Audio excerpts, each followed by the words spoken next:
Good afternoon. First, just a huge thank you and loads of appreciation for having you here and being able to attend. This is more of a game. I woke up this morning around 5:30, which I never do. I'm usually a very late morning person. And I was thinking, should I go to the seminar? Still deciding. And I'm always finding myself in these moments where I want to decide one way, and then I think about, well, maybe the other way is better. Then I think to myself, okay, do what they say and just commit to the decision and go with it. So I thought, I'm going to go, and I'm going to go sit in the chair.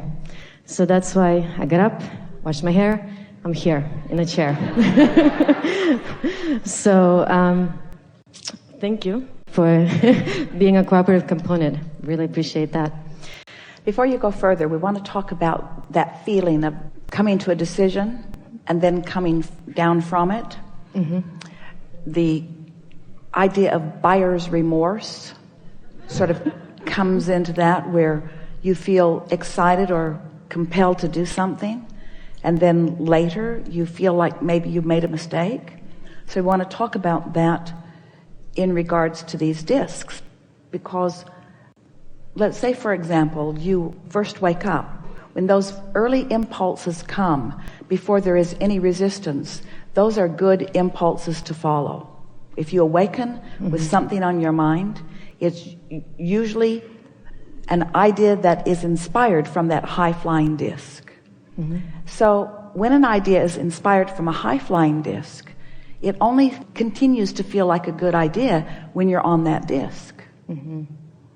So if then something happens and now you're moving around in different emotional circles, then sometimes what you committed to when you felt here doesn't feel right when you're here. So we would just ask ourselves a singular question: what disc do I believe I was on when I made my initial response?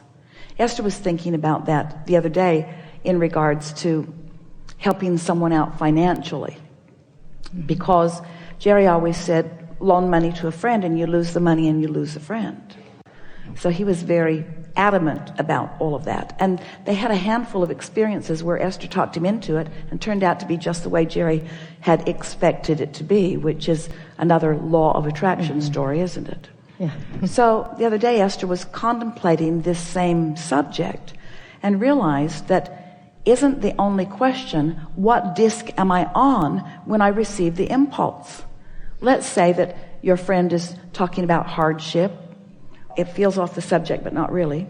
Your friend is talking about hardship and hard times and is in need of something, and you've visited there long enough and their vibration is setting the tone. Whoever has the most momentum, it doesn't matter what disc it is, but whoever has the most momentum on the disc they're on will dominate the co-creational experience. So let's say they've got a lot of momentum going relative to hardship, and you feel inspired. Now, this surprises people because most people think that they will only be inspired from this high-flying disc that's up there as a vibrational match to the vortex. But we say you can be inspired to hit somebody in the nose, but it's not from that high-flying disc that happens. So let's say you're inspired to help someone when you are feeling bad for their hardship. Well, next time you're on that high-flying disc, you're going to feel the discord between that behavior. So the question isn't whether you should help someone or not. The question is, where are you when the impulse comes? We would be asking ourselves that a bit. That's really a helpful thing to contemplate, given all that you already know about law of attraction, don't you think? What disc was I on when I got that impulse? What disc was I on when I proposed to that woman? It's very interesting you bring up the buyer's remorse. Yesterday I was in the middle of buying a car, and negotiations were going back and forth, back and forth. I was loving the car. I was loving the payment that was coming towards it. I was thinking, this is good. As soon as we started signing some initial papers, I was thinking, maybe I don't really like the car. Maybe I don't really need the car. Maybe I can find a better car. And then right at the end of the deal, they backed out. And so we didn't sign anything and left without the car. And I find that these kind of almost instant things manifest as I begin to change my mind. And it's, and then I think, should I have more of a sharper desire and just stick with it? Or should I let it flow and just perhaps find a better car? Well, we would answer it in a different way than you are asking it, but this is the only way that makes sense to us. We would be certain what disc we have been consistently on before we would move toward anything. In other words, sometimes someone, especially like in a sales situation, someone could, because their momentum is strong, so you walk in, there's the beautiful shiny thing, and someone who has very strong desire for you to own it. So they've got a lot of momentum going. Well, if you haven't been tending to your own momentum, you may very likely be swept up with theirs. Jerry always said, if you do not have goals of your own, you become part of someone else's goal. He was talking about this same thing, just not realizing that it's about this law of attraction momentum thing. So our encouragement is simple. Just don't rush into things and maintain a consistent high vibration. And if the impulse keeps coming, then act. In most cases, when an impulse comes, it's not the kind of impulse that takes you somewhere to make a large purchase. So many of those impulses you can follow through with and follow through with and follow through with in the moment of them. But just be aware of what disc you're on.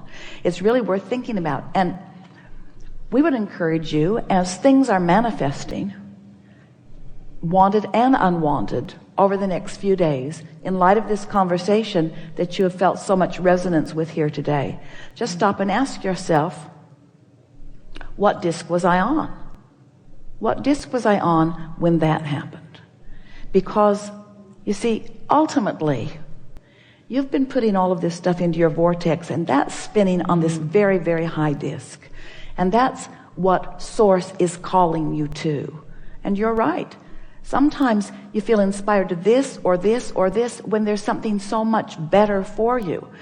Now, it doesn't mean that it matters if you don't choose the very best thing every time, but it does mean the very best thing is always available to you, for sure. The very best thing on every subject is always available to you.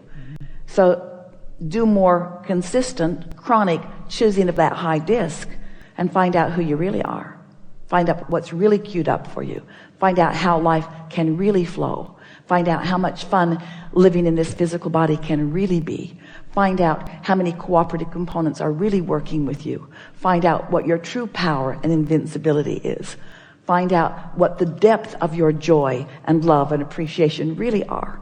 In other words, most of you are sporadically, barely scratching the surface of your potential. And I realized that totally. And I always just wish that I would just allow that flow and just trust it completely and just relax into it more and more. Yes, and when you have an experience like that. So now, after the fact, and this is what we're talking about, what disc would you say you were on when you began those negotiations? Was it high-flying appreciation? Was it needing to replace a vehicle that isn't satisfying? Was it trying to make somebody else happy? I would say it's a combination. It was appreciating having been able to get a new car, not necessarily that I have to, but choosing to this be the time to look for one, finding something I really liked, and then thinking maybe a little too much about it is where I probably went a little bit down. Well, that may be, because the more you think about things, the more contradicted energy you might introduce into it. So as it unfolded, was the unfolding pleasing to you? Somewhat. So once the manifestation had completely presented itself and you left the dealership without the car, what was the emotion within you? Relief or disappointment? Yes, relaxed, because I was thinking, maybe that's good. And now I can take more time and focus more. I was thinking that was actually kind of good. So this was an exercise in focus, and it was an exercise in defining with more deliberateness what I'm really looking for. Mm-hmm. And these nice people were just kind enough to play along. Spend hours. To play along during your clarifying process. Yes. So what made them back out? Why did they back out? Because we know they wanted to sell you the car. Yes. Why didn't they want to sell you the car? I'm not sure. I don't know how many people are involved in that whole thing that happened, the event of it. I'm not sure what they, were thinking or... So do you think that it was a negotiation of price issue? Yeah. For sure. Mm-hmm. So someone was encouraging you to the momentum of wanting the car, believing that if they got you to the place of really wanting the car enough, that you would be willing to move into whatever mm-hmm. pleased them in terms of price. Were you stubborn? Yes. So are you saying that your intentions sort of clashed with their intentions? Probably.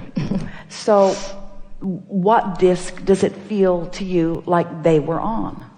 It's not really a fair question, and it's really never any of your business.